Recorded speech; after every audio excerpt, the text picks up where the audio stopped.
Hey guys, Mark Williams here at Trigger Time Training in Longmont, Colorado. Today we're going to be doing a review of four of the most popular full-size 9mm frames that you would use for home defense, maybe for concealed carry, and for competition use. It may also be a first-time purchase for you, so I want to talk about some pros and cons. Now, I'm not going to be speaking to people about the specifications and the weights and the accuracy, and here's why. All four of these guns and most modern semi-automatic pistols you purchase that you spend more than $500 on are going to outshoot you. The weight's going to be nominal, they're going to be reliable, and they're going to function properly for the most part. So that's not going to be a discussion point for today. What is going to be a discussion point is some of the theories and some of the thought process that goes into how to differentiate what you may want to purchase when you're at the gun counter. So all four of these guns that I have here, they're all priced between $500 and $1,200. They're all 9mm, they're all full size, and they all have between 15 and 20 round magazines. Now depending on your state's restrictions, it may go down to 10 or 12 or 15, it just kind of depends. All of these guns are going to outshoot you or I. All of these guns are going to work every time you pull the trigger, at least the majority of the time. And all of these guns are going to be able to fit most people's hands. Now from there, that's when things change.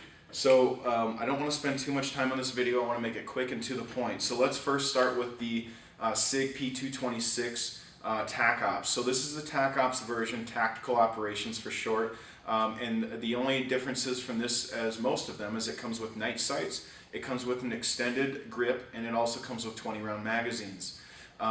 This gun is the most expensive one at $1,200 or right around there. Let's talk about some pros to it. First, 20 rounds. It gives you a bunch of rounds to shoot downrange, whether you're competition, you're just plinking for fun, or it's home defense. Anytime you can add more rounds to the game is going to increase your output and increase what you can do with it. From there, it's extremely accurate. It's an all-steel gun, so when you start putting steel tolerances built into the gun and it's engineered with German quality, it's really accurate and just feels really good. From there, it is a single-action, double-action gun. It's the only one of this sort in the four I've chosen. What that means for those who may not know is when you pick this gun up for the first time and you load it up and you rack the slide, it's going to cock the gun into what's known as single action mode. From there you can see the trigger is slightly to the rear and the hammer is cocked.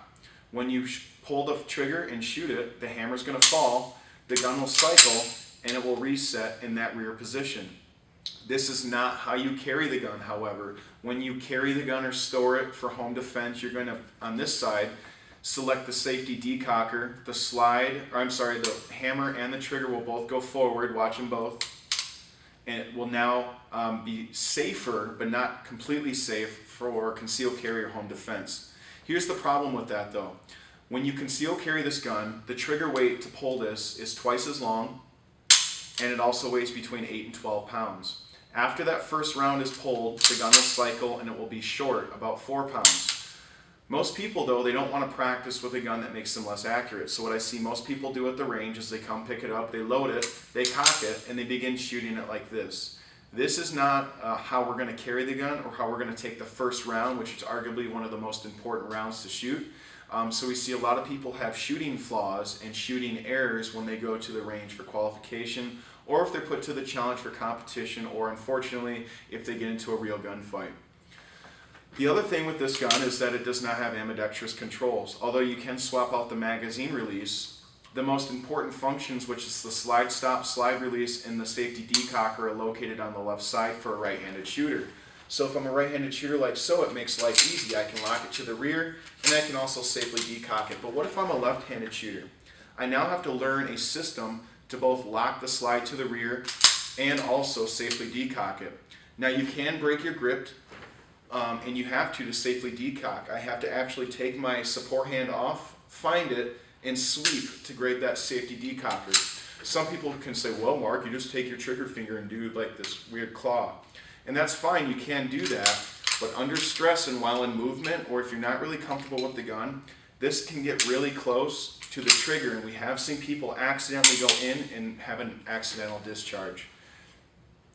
Single action, double action pistols have their place in the community and they have their place in people's collections, but they're kind of becoming outdated. So this is my least favorite gun of the group. I would put this in the category for law enforcement officers, I would also put this in the category for home defense users with big hands and that want extra rounds. This is a big gun and it's got a big girth. This will not fit children. Usually this will not fit smaller frame women or smaller men. It's not really an intuitive gun to use. So my least favorite of the four, but still a stellar gun. Next we're going to talk about the Glock 17. The Glock 17 has been around for a long time. I would say if there's one gun that's in every American's home or quick to be, it would be the Glock 17 or a variant of it. This one is the Generation 4, so it's the newest one. Unlike the SIG, this retails for like between $550 and $600, so I could buy two of these for the price of one SIG, which for you and your spouse or you and your son could be a game changer for your relationship or a date night. This gun is 17 rounds, got a full-size barrel, really accurate. Again, it's not going to outshoot you. It's got awesome features. It's a workhorse. It's a utility F-150. Some of the other pros to it is all these other manufacturers. Let's get this one out of the way. M&P and HK, which we'll talk about in a minute, started to use modular grip panels, so you can increase or decrease the grip for anybody to be more comfortable. Well, Glock used to be like, well, suck it, everyone, we're not going to do that. But they started to learn that that wasn't very smart, so they adapted, and they now include 4 additional grip panels to their kit, which is over here, from small all the way to large. And just to show you quickly, although it's not perfectly fitting on here, I'm not doing it right, but you can see it adds both length as well as a beaver tail. One nice thing I like about the beaver tail is it changes the characteristics of how recoil is felt in your hand. And we actually see people who add the beaver tail will say the gun is more comfortable to shoot. Another thing it does for you is it allows you to, if you're a bigger handed shooter, it allows you to get more comfortable and a better length to pull on the trigger with your hand. From there, other pros, aftermarket parts for the Glock is probably the #1 most aftermarket produced equipment, I guess, gun. You can find triggers, magazines, releases, sights, all different things. So if you're a competitive shooter or a home defense shooter that wants it to look all tactical, this is definitely the gun for you. Man, these apply to everybody. You could use it for home defense competition. It's probably the #1 police gun as well. It's just a fabulous gun. Some of the cons to it though, the sights really suck on them. So most Glock shooters will tell you the first thing you want to upgrade to your Glock, any Glock, is going to be the sights. These are plastic. I don't know what the hell they're thinking. They got this awesome gun and just crappy sights. So go out and spend an extra $100, $150 and get Trigicon's True Glows, High Vis, or a good company that makes some really good sights. So add that to the total cost. Another con about this gun is the slide release is really small. For like $10 you can go to like Glockworks, or I forgot the name of the company, but any place that sells Glock aftermarket parts and buy the basically the enhanced slide stop, and it adds a little nub, almost like a dimple to it. Makes it really easy to use, and that's like $9. So now you're at like $159. Another con to this gun is the trigger. The trigger is consistently between like 4.5 and 7 or 8 pounds, but it's a long trigger pull, meaning the distance from where it starts until it actually breaks is quite long, and it's also really mushy. So a lot of people complain about the Glock trigger, and you can increase the way the trigger feels by adding in aftermarket parts, which most people do. However, for concealed carry, we never suggest that people modify in any way their factory-made gun. The other thing too, I'll finally say, is the grip angle. So the angle at which the grip goes off of the perpendicular line of the slide, it's called the grip angle.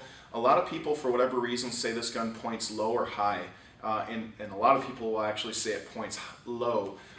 That has to do with how your body fits the gun.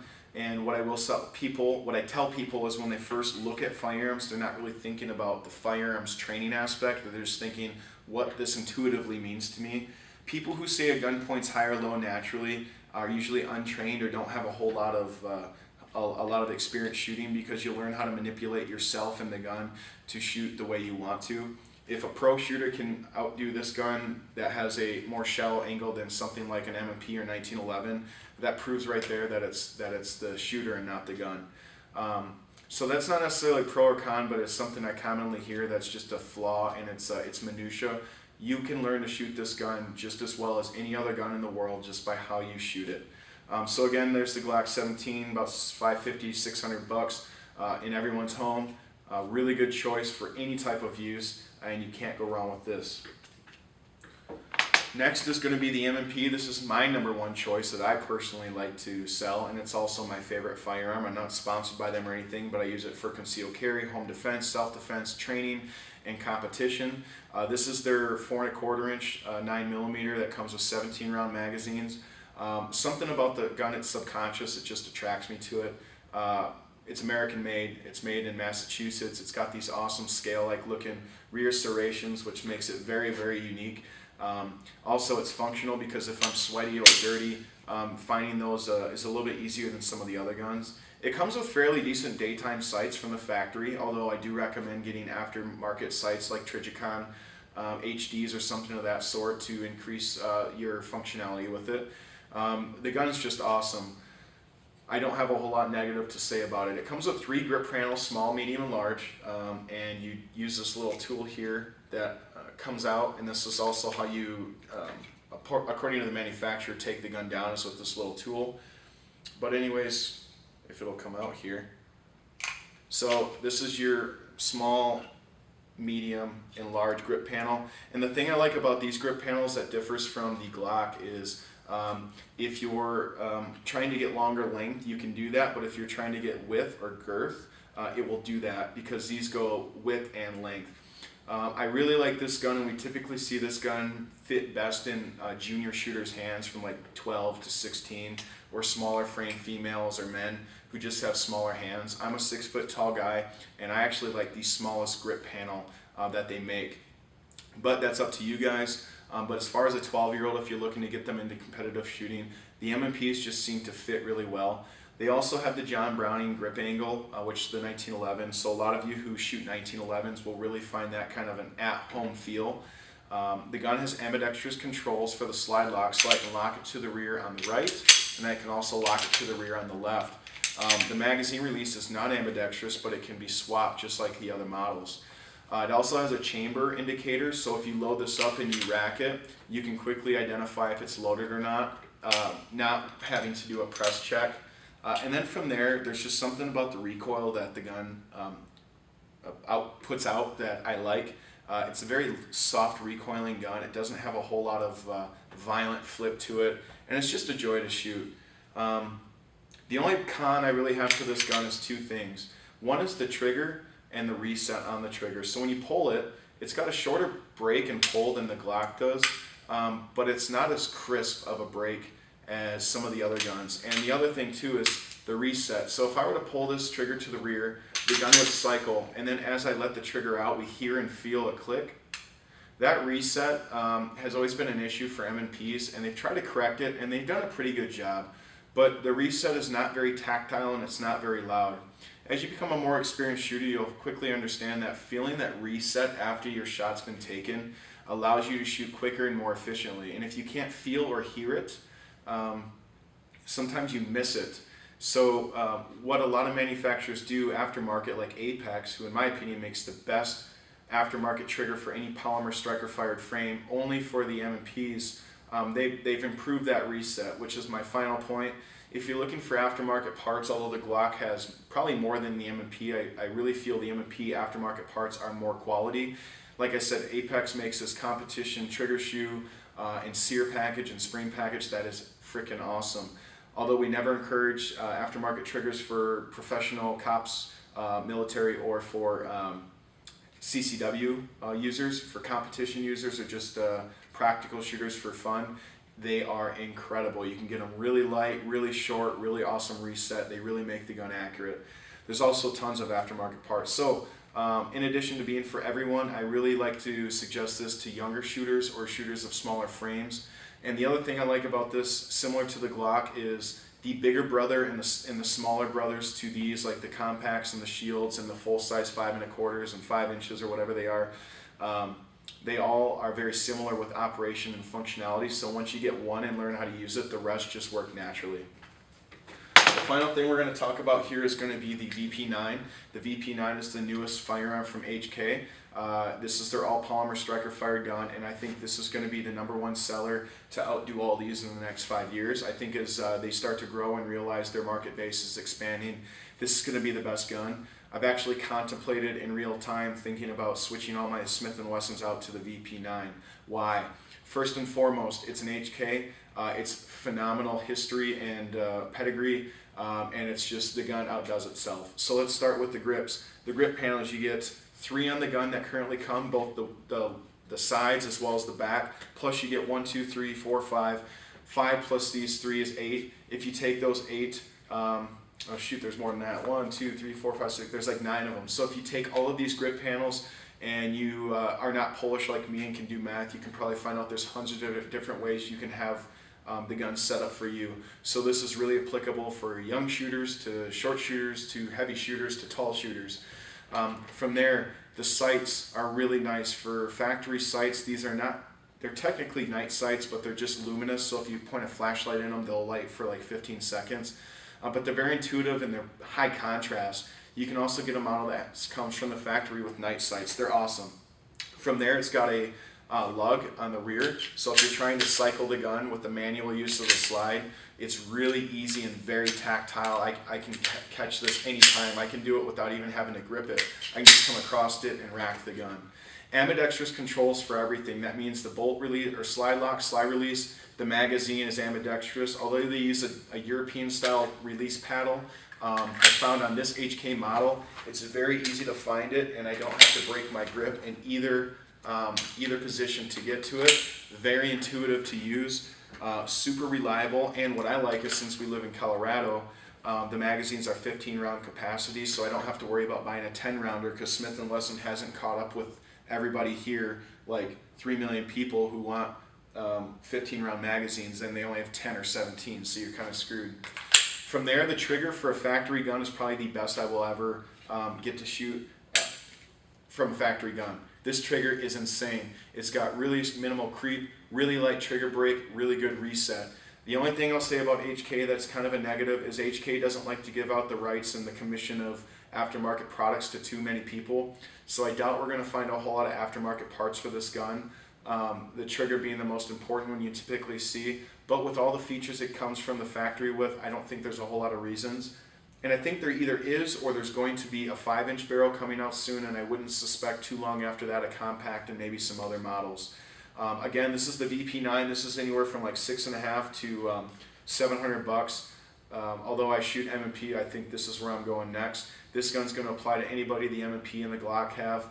So there you have it, guys. We got the VP9, the SIG 226 Tac-Ops, the Glock 17 Gen 4, and the M&P 4 1/4 inch full size. These are 4 awesome guns between $500 to $1,200. You can't go wrong with any of them. If you got any questions or comments, I'd love to hear about them. Guns always breed out the worst in people in the comments boxes, so be polite, and I will too. Other than that, Mark Williams, Trigger Time Training. Have a great day.